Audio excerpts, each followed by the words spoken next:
L'épisode s'ouvre sur une scène pleine de tension. Nicolas, avec toute l'innocence de l'enfance, promet à Gabriel de bien se comporter, de faire tout ce qu'il attend de lui, car il veut être un bon fils. Mais Gabriel reste impassible, silencieux, les bras croisés, comme figé par des pensées sombres. Paulin, essayant de détendre l'atmosphère, propose à Nicolas d'aller nager. Le petit garçon répond joyeusement que oui, ravi à l'idée de se baigner.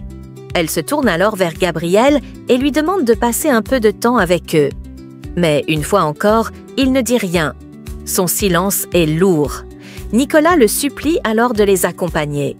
Gabriel se penche, effleure tendrement la joue du garçon, puis jette un regard froid à Paula. Il ne prononce toujours aucun mot. Pendant ce temps, chez les Bravos, l'ambiance est également tendue.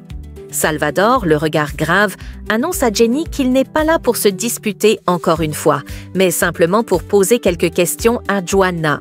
Jenny, blessée, lui rétorque qu'elle était justement sur le point de partir et quitte la maison sans un mot de plus. Josefina accueille Salvador avec chaleur. Elle lui propose de s'asseoir et demande à Felipe de lui apporter quelque chose à manger. Une ambiance plus apaisée s'installe. À l'hôpital, le docteur Mendez échange avec un détective déterminé à retrouver Carmen et à découvrir l'identité de la femme qui a été inséminée par erreur. Un mystère épais plane sur cette affaire. De retour chez les Bravos, Salvador donne un coup de main à Felipe en l'aidant à changer une ampoule. Josefina, toujours aussi attentive, leur apporte du café. Elle déclare à Salvador, avec une affection sincère, qu'elle n'a jamais reçu chez elle une personne aussi importante. Un compliment qui le fait sourire. Jenny, quant à elle, confie à Dieu sa déception. Elle lui rappelle qu'elle avait prié pour qu'il lui envoie un homme bon, intelligent et fiable. Et pourtant, il lui a envoyé ce barbare de policier, dit-elle avec ironie, la voix pleine de frustration. À l'intérieur, Josefina et Felipe s'inquiètent de la durée de l'entretien entre Salvador et Juana. Mais Salvador les rassure. Juana n'est pas suspecte. Il veut simplement lui poser des questions sur les photos qu'elle a prises ce fameux jour. Rassuré, il les laisse seuls. Joanna finit par lui remettre une clé USB contenant toutes les images capturées ce jour-là, dans l'espoir qu'elle l'aide à faire la lumière sur cette affaire. Chez Gabriel, celui-ci est assis au bord de la piscine, pensif. Paula arrive avec Nicolas, qui court avec enthousiasme pour sauter dans l'eau. Mais Gabriel l'arrête brusquement, lui demandant s'il sait nager. Nicolas répond que non. Alors Gabriel lui explique sévèrement qu'il pourrait se noyer car la piscine est profonde. Nicolas, un peu attristé, s'assoit sur le bord et plonge seulement ses pieds dans l'eau. À l'entreprise, Carlos fait examiner une procuration que Francisco aurait signée en faveur de Camila. Son avocat confirme.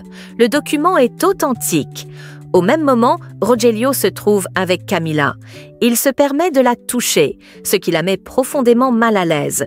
Il lui demande de rester tranquille, mais son regard lourd de sous-entendu la dégoûte. De son côté, Gabriel reçoit un appel important. Il dit à Nicolas qu'il doit s'en aller pour affaires. Avant de partir, il lui demande ce qu'il veut qu'il lui ramène. Nicolas répond, les yeux brillants, qu'il veut du chocolat. Paula, blessée, demande à Gabriel si la brasserie est vraiment plus importante que le temps passé avec leur fils. Gabriel, amère, lui réplique que c'est elle qui a choisi de venir ici et qu'elle ne devrait pas utiliser un enfant pour tenter de réparer leur relation. Il tourne les talons et s'en va. À la clinique, le détective poursuit son enquête aux côtés du docteur Ruiz. Ensemble, ils examinent minutieusement les enregistrements des caméras de surveillance à la recherche d'indices. À l'entreprise, Carlos annonce à Gabriel que la procuration est bel et bien légitime. Résigné, Gabriel accepte. Ils n'ont pas d'autre choix que d'intégrer Camila à l'entreprise. Chez Josefina, celle-ci discute avec Joanna et Felipe. Elle plaisante en disant que Salvador conviendrait parfaitement à Jenny. À ce moment-là, David arrive. Josefina l'accueille chaleureusement, puis les laisse seuls. David, sincère, dit à Juana qu'il est venu s'excuser pour son comportement de l'autre jour. Il lui avoue qu'elle compte beaucoup pour lui et qu'il ne veut pas la perdre en tant qu'amie. Juana lui sourit. Il lui demande si elle lui pardonne. Elle rit doucement et lui dit que oui. David la remercie. Il lui assure que, peu importe ses sentiments pour elle, elle restera toujours son amie. Émue, Juana le remercie, touchée par ses paroles.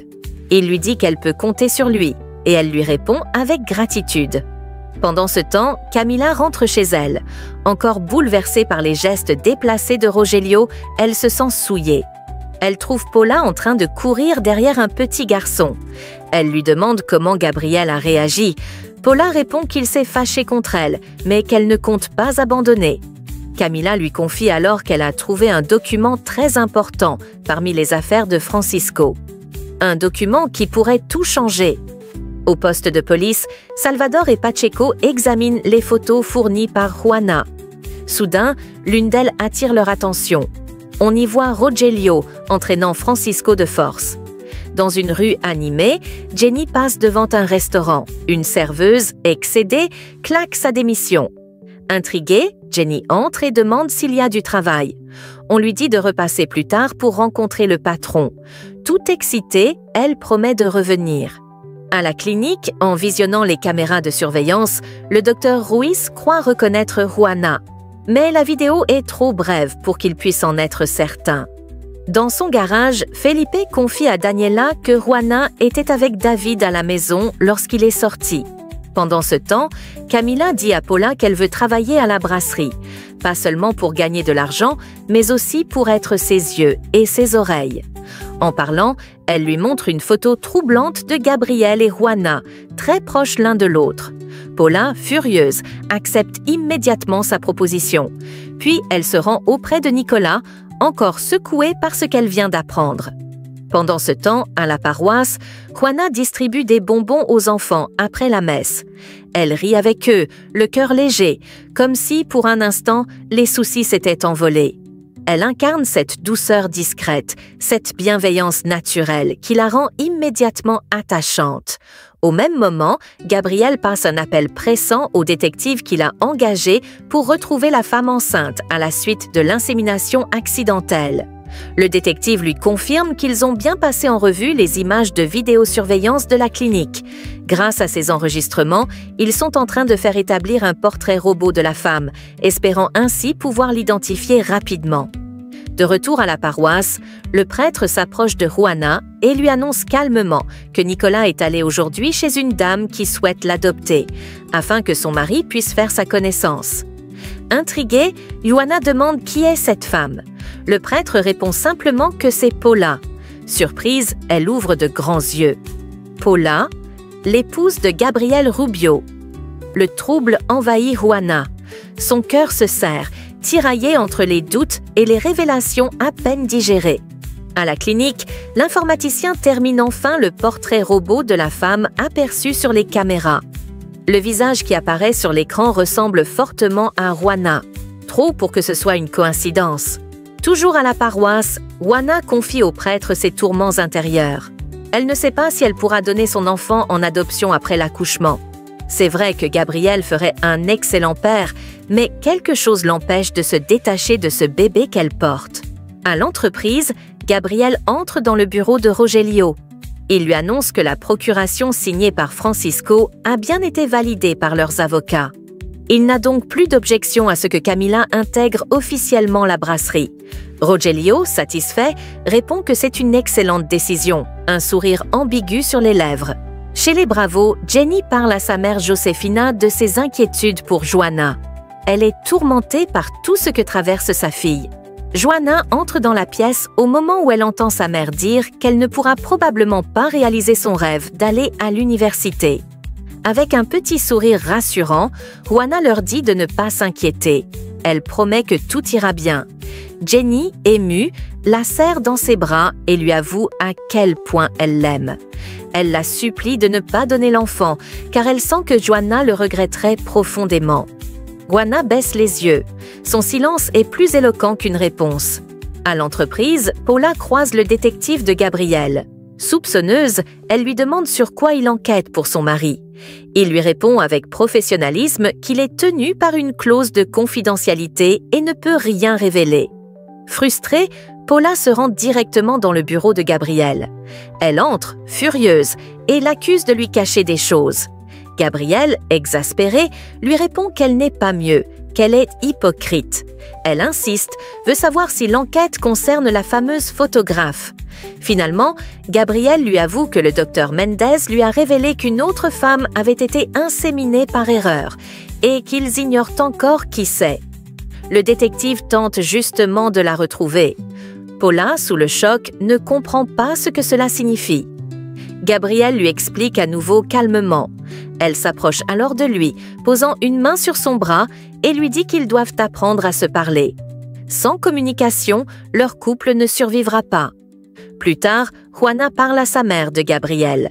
Elle lui confie à quel point elle le trouve attentionné, juste, humain. Jenny sourit doucement et lui dit qu'elle est en train de tomber amoureuse. Juana rougit et lui demande de parler moins fort, de peur que sa grand-mère ne les entende. À l'entreprise, le détective entre dans le bureau de Gabriel avec de nouvelles informations. Carlos l'appelle à ce moment-là et Gabriel s'éclipse en promettant de revenir dans quelques instants. Il laisse Paula seule avec le détective qui reçoit à son tour un appel urgent. Il quitte le bureau précipitamment, mais laisse sur la table un document à l'attention de Gabriel qu'il confie à Inès. Pendant ce temps, Felipe fait tomber ses clés dans la rue. Une jeune femme l'aide à les ramasser. Ils montent ensemble dans l'ascenseur de l'immeuble. Une conversation timide s'amorce. Felipe est troublé par cette femme. Son regard ne cesse de se poser sur elle. Il lui demande si elle travaille ici. Elle répond que oui. Soudain, l'ascenseur s'arrête brusquement. Il se retrouve dans le noir, bloqué. La jeune femme panique. Felipe tente de la calmer doucement. Elle tremble. Il la prend dans ses bras. Elle s'y blottit et, dans ce moment suspendu, leurs lèvres se rencontrent. Un baiser inattendu, né de la peur, du réconfort et peut-être de quelque chose de plus. Plus tard, Salvador interroge Gabriel. Francisco ne lui a-t-il jamais parlé de cette procuration? Gabriel nie. Au contraire, il affirme que Francisco voulait vendre ses parts avant de disparaître. Salvador, perplexe, comprend que des pièces du puzzle manquent encore. Chez Paula, celle-ci raconte à sa mère ce qu'elle a appris. Elle est furieuse. Une femme inconnue aurait été inséminée par erreur avec le dernier échantillon de sperme de Gabriel. Un scandale, un cauchemar. Josefina, de son côté, prépare le déjeuner. Jenny vient l'aider en cuisine. Elles parlent à voix basse, partageant leurs inquiétudes, les secrets et les tensions qui pèsent sur leur foyer. À l'entreprise, Juana retrouve David et lui demande s'il y a un poste pour elle. Daniela lui a parlé de ses compétences en graphisme. David lui promet qu'il en parlera au directeur. Juana, soulagée, lui serre la main pour le remercier. David, surpris par ce simple contact, ressent une étrange émotion, comme une chaleur, un battement. Son regard se pose sur Juana, différent.